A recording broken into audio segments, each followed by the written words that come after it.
Vinesh Phogat free style कुश्ती के 50 kilogram वर्ग में आज गोल्ड मेडल के लिए खेलने वाली थी।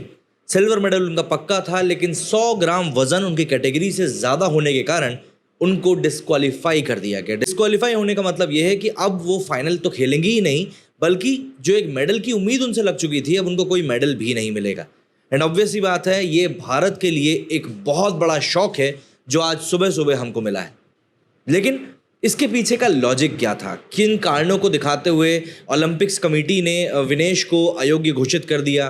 क्या कुछ उसके लिए किया जा सकता है? कई लोग बोल रहे हैं कि यार 100 ग्राम वजन ज़्यादा था, तो बाल कटा के भी तो हम लोग 100 ग्राम वजन कम कर सकते थे। काफ़ी सारे सवाल यहाँ पर खड़े हो रहे हैं। एक एक करके इन सारे सवालों का जवाब देंगे, लेकिन ज़रा उसके पहले बात कर लेते हैं उन अपॉर्चुनिस्ट लोगों के बारे में जिन्होंने एक खेल जैसी चीज़ को भी बख्शा नहीं। दरअसल विनेश फोगाट जो है, कुछ समय पहले भारत में जो पहलवानों ने आंदोलन किया था उसमें शामिल रही थी, प्रमुख चेहरा रही थी। सरकार के सामने आकर वो खड़ी हो गई थी, आमने सामने आई थी सरकार और पहलवानों की पूरी ताकत बृजभूषण शरण सिंह को लेकर। उस पूरे मामले को लेकर विनेश फोगाट का नाम काफ़ी बीच में आया था। तो जब विनेश फोगाट ने गोल्ड मेडल के मैच के लिए क्वालिफाई किया, तो मोदी के मुंह पर तमाचा, ऐसा कहते हुए कई लोगों ने अपनी बात को आगे रखना शुरू कर दिया। हालांकि एक बात यहाँ पर ये समझने वाली होगी कि हमको खेल को राजनीति से दूर रखना चाहिए, ये बात समझनी पड़ेगी। एग्जाम्पल के लिए सुशील कुमार, जिन्होंने देश के लिए कई सारे मेडल जीते, आज की तारीख में वो एक मर्डर के इल्ज़ाम में जेल में बंद है। तो सुशील कुमार ने जो हत्या करी, वो हत्या का गुनहगार वो है और उसके लिए वो जेल में है। लेकिन खेल खेलते हुए उसने देश के लिए जो मेडल जीते, वो आज भी देश के लिए मेडल है। And same thing is with Dinesh Phogat too. उन्होंने देश के लिए जो किया वो वाकई में देश के लिए, और वो सर्वोपरि है। इसके लिए उनको जितना सम्मान दिया जाए उतना सम्मान कम है। लेकिन जब बात राजनीति की होगी तो ऑब्वियस सी बात है, राजनीति के लेवल पर जाकर ही उनको जवाब दिया जाएगा और तथ्यों के आधार पर बात भी की जाएगी। तो इन दोनों चीज़ों को मिक्स करने का तो कोई तुक ही नहीं बनता है। लेकिन क्योंकि हमारे देश के जो राजनीतिज्ञ हैं वो बस ये देखते हैं कि किसी भी चीज़ में अगर हम मोदी को नीचा दिखा सकते हैं या किसी भी तरीके से हम मोदी को नीचा दिखा सकते हैं, तो हम वो कोई मौका नहीं छोड़ेंगे। मतलब अब इस पॉइंट पर अगर मैं ये कहूं कि राहुल गांधी के ट्वीट कर देने के कारण विनेश फोगाट के साथ ऐसा हो गया, या ध्रुव राठी के ट्वीट कर देने के कारण विनेश फोगाट को इस तरीके से अयोग्य घोषित कर दिया गया, या सौरभ भास्कर के ट्वीट कर देने के कारण विनेश फोगाट को नज़र लग गई, वो पनौती साबित हो गई, तो क्या मेरी बात सही मानी जाएगी? बिल्कुल भी नहीं। ये बात हर तरीके से गलत है। लेकिन आपको इस बात को समझना पड़ेगा कि जब 2023 में भारतीय टीम एक बेहतरीन वर्ल्ड कप खेलने के बाद फाइनल हारी थी, तो उस फाइनल की हार का ठीकरा पूरी तरीके से पनौती मोदी जी को बोलते हुए उनके सर पर फोड़ दिया गया था। लेकिन बात वही आती है ना कि अब बात जब घूम फिर कर आपके ऊपर आ रही है, तब आप इस बात को नहीं बोलोगे और ना ही आपको ये बात याद रहेगी। लेकिन फिर भी मैंने सोचा कि आपको याद दिला देता हूँ। कई लोगों ने इस बारे में ट्वीट की। मतलब कल रात को ये बात क्लियर हो गई थी कि आज सुबह विनेश फोगाट गोल्ड मेडल के लिए मैच खेलने वाली है। और किसने नहीं बोला भाई मोदी को लेकर? मैं सोच रहा था कि यार ये लोग क्यों ही ऐसा बोल रहे हैं। वो लड़की कल देश के लिए एक बहुत बड़ा मैच खेलने जाने वाली है और तुमने उसके पहले पूरी राजनीति की बखिया खोल के रख दी। मतलब जैसे कि आप यहाँ पर देख लीजिए, प्रकाश राज ने कहा था कि मुझे बताइएगा अगर विनेश फोगाट के आपको फ़ोन नंबर की ज़रूरत पड़े। इसके अलावा महावीर सिंह फोगाट, जो कि विनेश फोगाट के पिताजी हैं, उनने कहा था ये बृजभूषण के चेहरे पर तमाचा है। अरे मैं कह रहा हूँ आपको बिल्कुल ये चीज़ कहनी चाहिए थी, लेकिन ज़रा फाइनल मैच होने तक तो रुक जाते। उसके पहले ही इतना बड़बोलापन, मतलब ऐसा लग रहा था कि बिल्कुल बेसब्र होकर बैठे हुए थे कि यार बस मौका मिल जाए बोलने का और हम बोलना शुरू कर दें। अब ऐसे में अगर कोई आपको फिर ये कह दे कि विनेश फोगाट को जो इतनी फैसिलिटीज़ मिली वो भी तो गवर्नमेंट ऑफ इंडिया की वजह से ही मिली, कौन सा उन्होंने पर्सनली पूरा सब कुछ मैनेज किया था?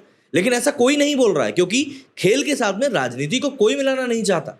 लेकिन जिस तरीके से लोगों ने रिस्पॉन्ड किया ना, वो देखने लायक था कि यार आखिर ये लोग मतलब किस जगह पर इस पूरी घटना को लेकर जा रहे हैं। इसके अलावा राहुल गांधी ने लिखा कि एक ही दिन में दुनिया के 3 धुरंधर पहलवानों को हराने के बाद आज विनेश के साथ साथ पूरा देश भावुक है। जिन्होंने भी विनेश और उसके साथियों के संघर्ष को झुठलाया, उनकी नीयत और काबिलियत तक पर प्रश्न चिन्ह खड़े किए, उन सभी को जवाब मिल चुका है। आज भारत की बहादुर बेटी के सामने सत्ता का वो पूरा तंत्र धराशायी हो गया पड़ चुका है, जिससे उसे खून के आंसू रुलाए थे। चैंपियंस की यही पहचान है, वो अपना जवाब मैदान में देते हैं। बहुत शुभकामनाएं विनेश, पेरिस में आपको सफलता की गूंज दिल्ली तक साफ सुनाई दे रही है। मतलब पूरी तरीके से एक गेम को पॉलिटिसाइज कर दिया गया था, बिना ये सोचे समझे कि यार वो बंदी वहां पर खेलने के लिए गई है देश के लिए, तो आप देश के तौर पर क्यों बात नहीं कर रहे हो? क्यों आप उस चीज़ को अलग एंगल पर ले जा रहे हो? और मुझको तो ऐसा लगता है कि अगर शायद विनेश मेडल जीत गई होती तो ये लोग इस पूरे सिस्टम को एक अलग ही लेवल पर ले जा लेते। और कोई बड़ी बात नहीं अगर इनकी टूल किट भी बन चुकी होती उस पूरे मामले में। जयराम रमेश ने इस पूरे मामले को लेकर लिखा कि विनेश फोगाट का पेरिस ओलंपिक में सिल्वर या गोल्ड मेडल पक्का है, क्या नॉन बायोलॉजिकल प्रधानमंत्री उन्हें कॉल करेंगे? अब देखिए यहां पर ये क्या मतलब, आप जिस चीज को कर रहे हो आप खुद देखो ना, आप क्या करने की कोशिश कर रहे हो। निश्चित रूप से उन्हें बधाई देने के लिए, लेकिन इससे भी महत्वपूर्ण ये है कि उस शर्मनाक घटना के लिए माफी मांगने के लिए जब महिला पहलवानों के विरोध प्रदर्शन के दौरान दिल्ली पुलिस ने उनके साथ घिनौना व्यवहार किया था। अब देखिए खेल को और पॉलिटिक्स को आप यहाँ पर मिक्स कर रहे हैं। भाई राजनीति तो राजनीति होती है। प्रकाश राज का भी आप यहाँ ट्वीट देख लीजिए, mister supreme leader let me know if you want the phone number of a true champion. क्या हो गया? सौरभ भास्कर ने लिखा don't let them steal your credit, the sweat blood and tears were your then and now, go for gold, we already so proud of you. बिल्कुल इंतजार नहीं किया भाई यहाँ पर बोलने के पहले, मतलब एक तरीके से देखा जाए तो बस अपने मन की भड़ास निकालना शुरू कर दी थी। अजीत अंजुम ने लिखा देख रहे हो ना मोदी जी, ये वही दिनेश फोगाट है, अब क्या हुआ? जाहिर सी बात है। श्रीनिवास बीवी ने लिखा कि भारत की बेटी विनेश फोगाट भले ही अपने देश में सत्ता और सिस्टम से हमने हार गई हो, लेकिन पेरिस ओलंपिक में वर्ल्ड नंबर 1 रेसलर एवं पिछले ओलंपिक गोल्ड मेडलिस्ट को शाहरुख खान ने चित्त करके देश का परचम लहरा दी। बिल्कुल बिल्कुल लहरा दी। मैं ये देख रहा हूँ कि किस टाइम जाएगा बधाई के लिए कॉल। दोबारा से देश की बेटी बन गई है विनेश। जंतर मंतर पर जिनके लिए एक शब्द नहीं निकल पाया वो बधाई संदेश आखिर कब देने पहुंचेंगे? तो ऐसा है कि मोदी जी तो पहुंच गए, मोदी जी ने अपनी बात भी कह दी। मोदी जी ने बिल्कुल दिल खोल कर अपनी बात कही कि हाँ भैया जो भी कुछ हुआ ठीक है, लेकिन फिर भी तुमने देश के लिए इतना कुछ किया, हमें तुम्हारे ऊपर गर्व है। और सबसे बड़ी बात, इंडिया का जो ओलंपिक संघ के अध्यक्ष हैं पीटी उषा, उनको भी उन्होंने निर्देश दिए कि भैया जो भी हर संभव चीज़ आज कर सकते हैं वो बिल्कुल करिए। अभी आप लोगों को समझाऊंगा क्या पूरा प्रोसेस है, उसमें आपको समझ में आएगा कि विनेश आखिर डिस्क्वालीफाई कैसे हुई। लेकिन जो उसके पीछे पूरी राजनीति चल रही थी उस बारे में भी तो बात करना जरूरी है ना। अच्छा, सेलिब्रिटीज को टेक्निकलिटीज तो पता नहीं होती, लेकिन बात सबसे पहले करनी होती है। हालांकि बांग्लादेश में फंसे हुए हिंदुओं को लेकर उनके मुंह से कुछ नहीं निकला है, लेकिन विनेश फोगाट को लेकर जैसे सोनाक्षी सिन्हा ने लिखा कि unbelievable, I can not imagine how you are feeling right now and don't know what to say. इसके अलावा सौरभ भास्कर ने लिखा कि who believe this 100 grams over weight story. Sophie Chaudhary ने लिखा कि and heart broken and so angry at the same time, this is so wrong, 0.1 kg, can not imagine how she must be feeling. और कुछ ऐसा ही शोभा day ने भी लिखा। लेकिन मुद्दा यह है कि आपको शायद ये पता होना चाहिए कि बात 100 ग्राम की नहीं है। अगर आपका वजन 10 ग्राम भी ज़्यादा निकलता है तो भी आप डिस्क्वालीफाई हो सकते हो, है ना। तो सेलिब्रिटीज़ को जिस बारे में नहीं पता उस बारे में नहीं बोलना चाहिए। अच्छा, कॉन्स्पिरेसी की बातें भी शुरू हो चुकी कि भैया यहाँ पर कुछ ना कुछ कॉन्स्पिरेसी हुई है। विजेंद्र सिंह ने इसको लेकर बोला है कि this is a major conspiracy against our wrestlers in India, she should have been given some time to lose those 100 grams, we have never seen this happen to any other athlete before. अब विजेंद्र सिंह जो कि खुद ही एक athlete रहे हैं, boxer रहे हैं, तो उनको पता होना चाहिए कि 15 मिनट का समय आपको दिया जाता है जो ऑफिशियल है। पहले 30 मिनट का दिया जाता है, फिर 15 मिनट का दिया जाता है कि भैया 15 मिनट में आपको जो करना है आप कर लो, जितनी बार आपको खुद को नापना है उतनी बार नाप लो। अगर उस टाइम आप कर सकते हो तो ठीक है, वरना आप डिस्क्वालीफाई हो जाओगे। यही पूरा खाका रहता है। लेकिन क्या है कि जब आप किसी चीज़ को पॉलिटिसाइज करने में पीछे पड़ जाते हो तो फिर आपको बाकी चीज़ें दिखाई नहीं पड़ती। अब मतलब महावीर सिंह फोगाट जी की बात कर लें तो उन्होंने भी इतनी जल्दी में ये सब कुछ कह दिया। हालांकि अब वो भी काफ़ी भावुक है और पूरा देश इस समय स्तब्ध है इस पूरी खबर से कि आखिर ये क्या कुछ हो गया। ये सब चीज़ें बिल्कुल होनी नहीं चाहिए थी। आज भारत सिल्वर मेडल की खुशी मना रहा होता, सुबह 12:45 पे इनका मैच था, लेकिन क्या कह सकते हैं। ऐसे में लोगों के मन में सवाल है कि जब उन्होंने मतलब विनेश ने एक दिन पहले ही मैच खेला था, उस वक्त उनका वजन सही था, तो एकदम से एक दिन बाद वो अयोग्य घोषित आखिर कैसे कर दी गई।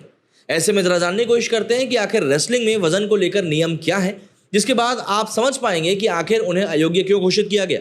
और आपको बता दूं कि एक बार मैरी कॉम ने 1 घंटे के अंदर 2 किलो वजन भी कम किया था। दरअसल रेसलिंग में वजन मापने के नियम कुछ होते हैं, तो ऐसे में सवाल ये उठता है कि क्या 100 ग्राम वजन घटाया नहीं जा सकता था। विनेश के मामले में अब आगे क्या होगा, ये सब चीज़ें हम जरा एक सवाल जवाब के उससे समझने की कोशिश करते हैं।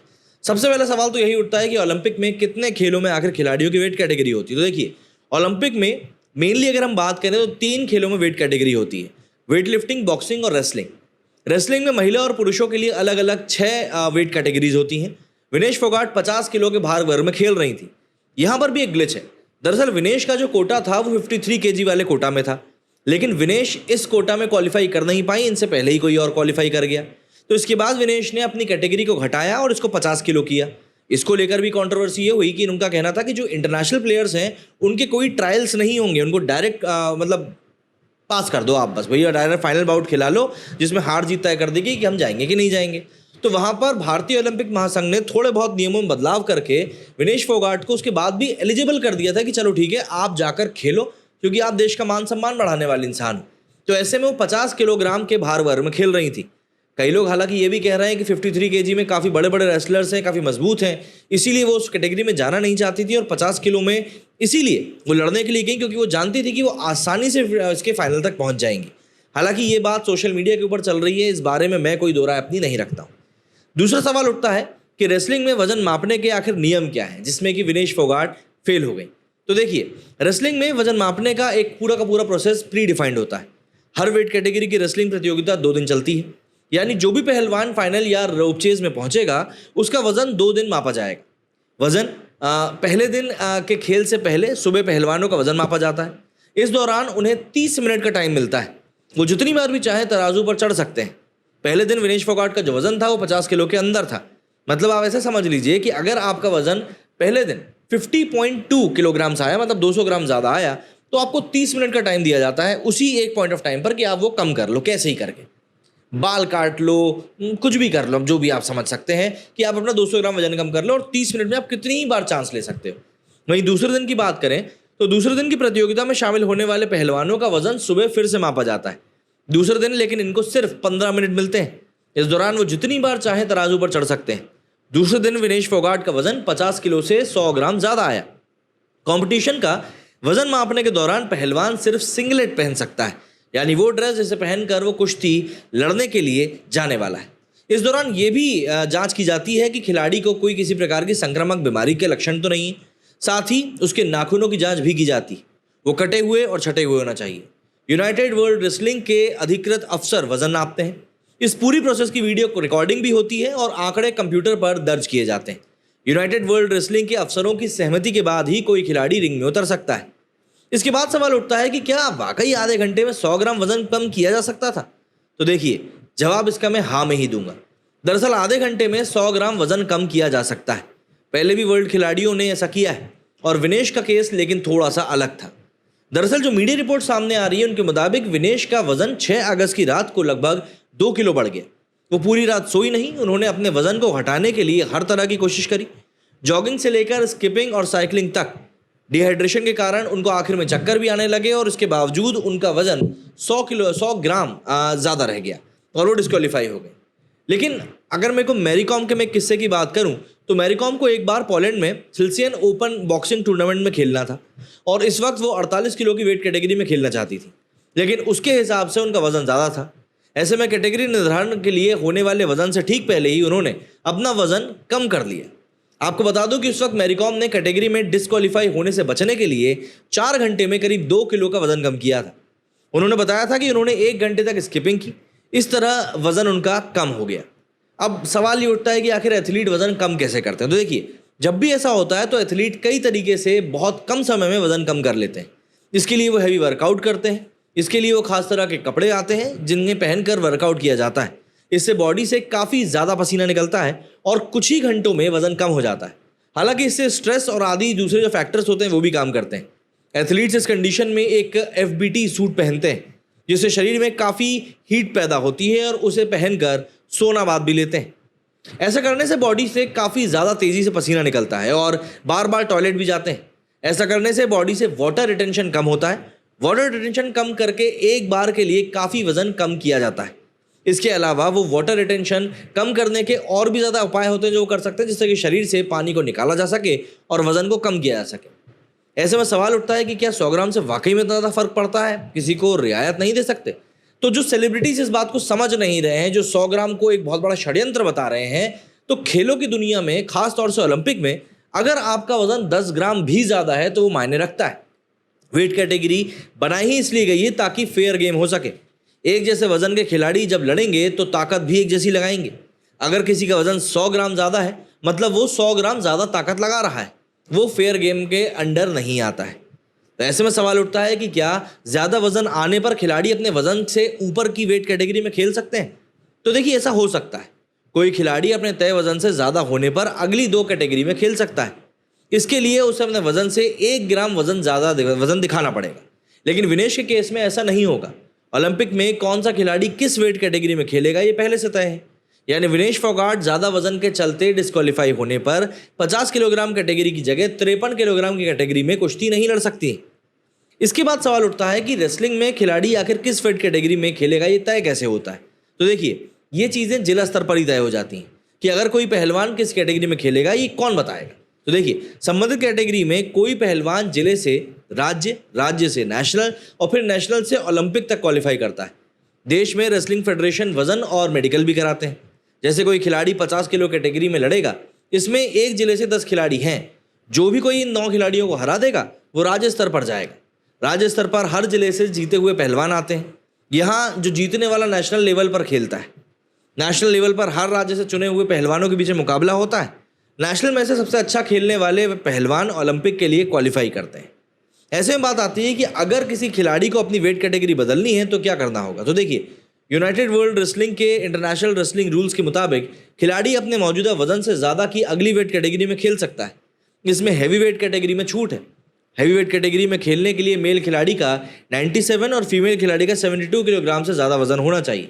इसे एक एग्जाम्पल से इस तरह समझिए कि अगर किसी फीमेल खिलाड़ी का वजन 52 किलो है तो वो 53 किलोग्राम की वेट कैटेगरी में खेल सकती है, लेकिन इसके लिए पहले से बताना होगा, जिसका कि पूरा अपना एक प्रोसेस होता है।